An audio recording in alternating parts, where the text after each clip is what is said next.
use a large needle to release the gas so that we Okay. have more room to work. Okay.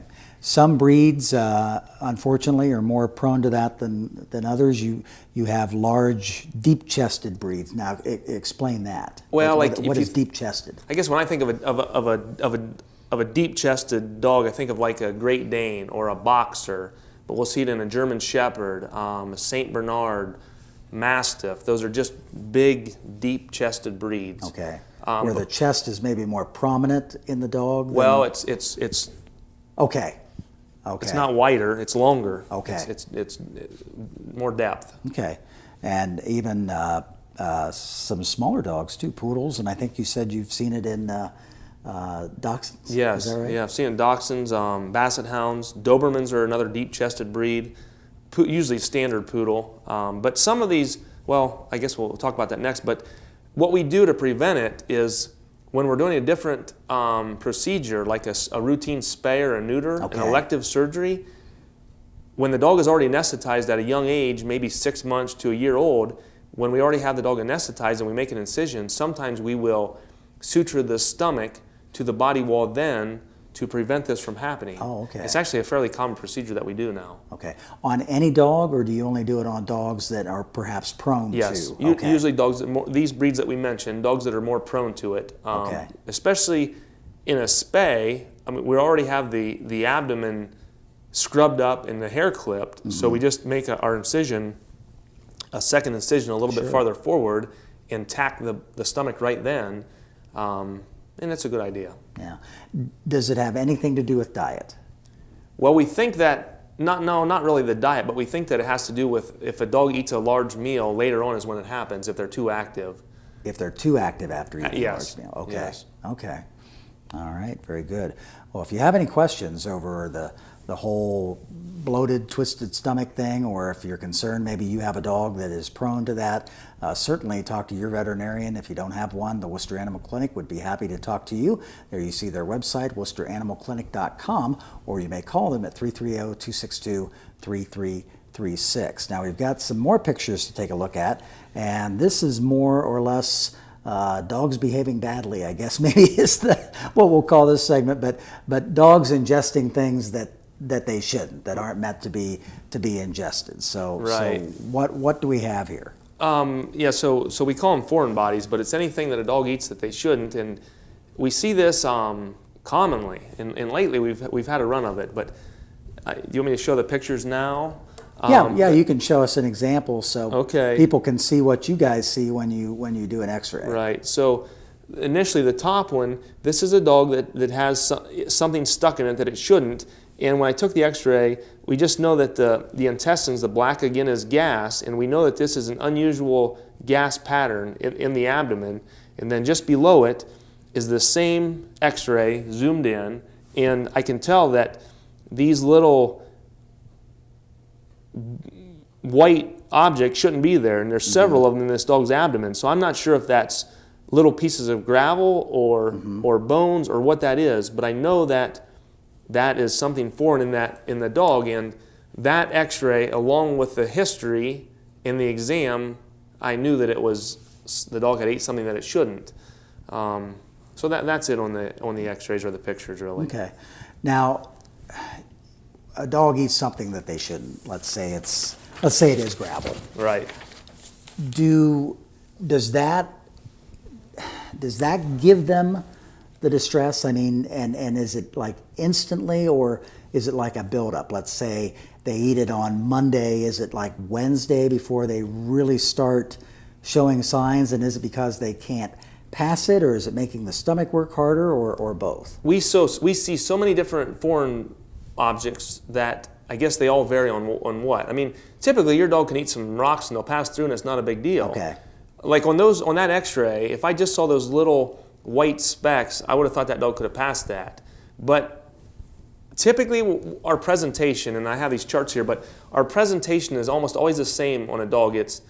They come in, they're not eating. A lot of times they're vomiting, or they want to eat, but they vomit after they eat, and that tells us that things can't pass through. Okay. But almost always a dog will have vomiting, diarrhea, not eating. Okay. And that's our first hint. And then a lot of times when we ask, is there any way this dog could have got into something, a lot of times the people know that it could have or that it did. Mm-hmm. I mean, now and then we'll see one that just do not think that it got into anything and it ends up being it, but it's something we see a lot. Okay. Now, sometimes, and speaking from experience here, because we had a small black Cocker Spaniel that chicken leg fell off of the table, boom, it was gone, chicken leg and all. Well, we know, I mean, I'm not a veterinarian, but I had a feeling it wasn't going to come out the one end. You had us give it peroxide so it would come back up the other end. If you know your dog has eaten something, that's probably very helpful to you guys when you go in. Right, it is, and usually the situation will be they didn't see it, like you were lucky. And right. A lot of times they come home and their dog has obviously gotten into the trash unexpectedly, and they're not sure what's missing or if everything is there, or they'll find part of a toy that the dog has chewed up. So it's not, yes, a lot of times if you know right away your dog ate something like it shouldn't have, like chocolate or a chicken leg, we may have you make it vomit. But that's not always that easy. Right, right. Mark, some things to look for if you're at home and you think your dog may have swallowed something it shouldn't have.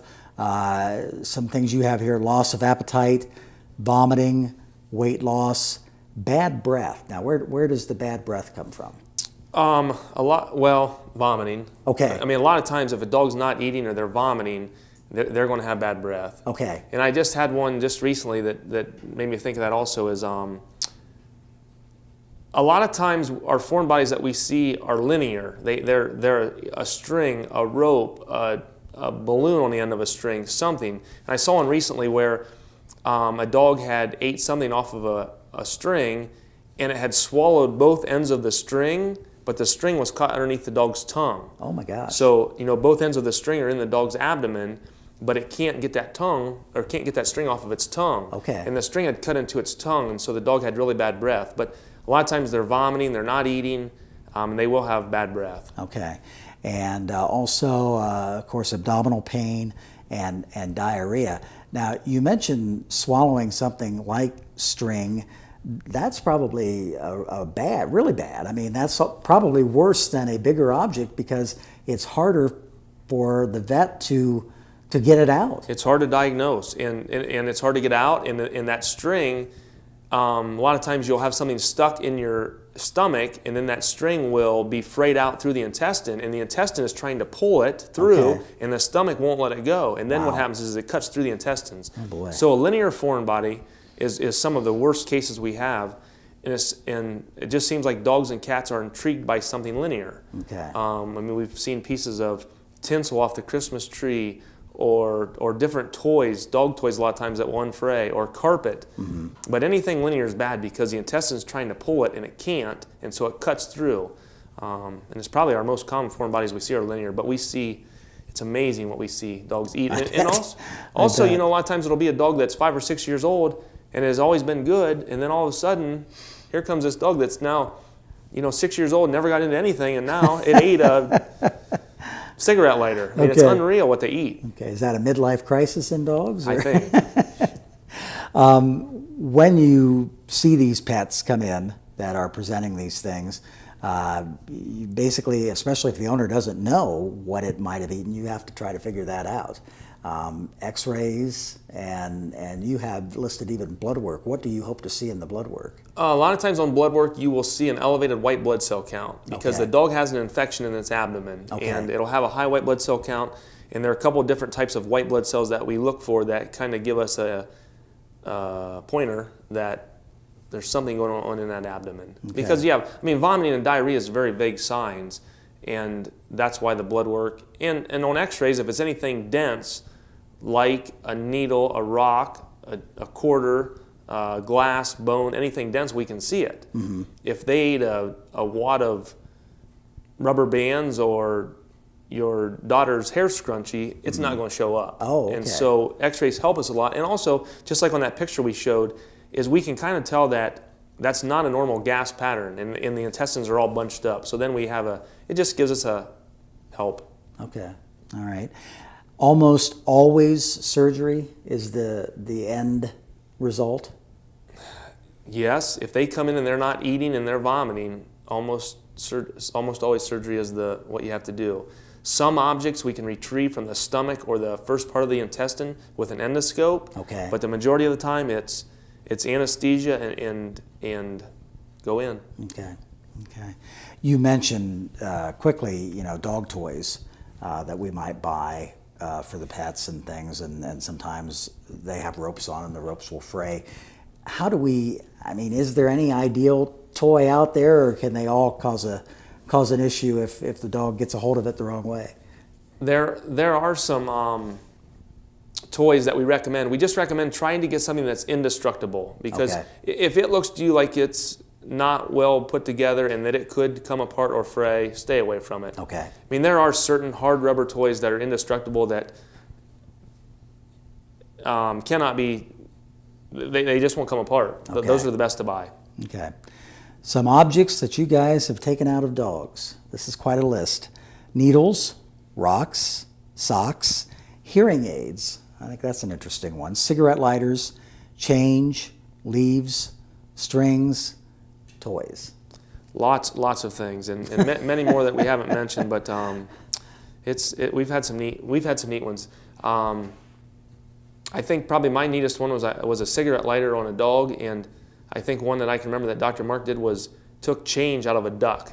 The duck, and I don't remember if it was like change. To put it on its bill. Yeah. Yeah, sorry. I'll be here all week.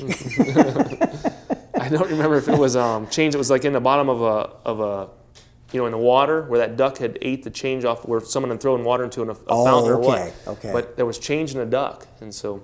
Wow. Yeah, we see some. That's what makes our job exciting. You guys have to come up with a joke for that change in a duck thing. That's just almost too good to let go by. So, guys, all work on that for the next show. Okay. Well, Mark, we appreciate you coming on tonight. A lot of useful information. And if you have any questions over anything we've talked about tonight, contact your veterinarian. If you don't have one, certainly somebody out at the Worcester Animal Clinic would be more than happy to assist you and help you to get your pet healthy, like Trixie here. And WorcesterAnimalClinic.com, or you may call 330-262-3336. And Mark, we appreciate you coming on tonight. Best of luck to you and everybody out at the Animal Clinic. Thank you for bringing Trixie along. I'm sure she'll have a good home. Yes. And we will see somebody next time. All right. Thank you. It's been my pleasure. All right.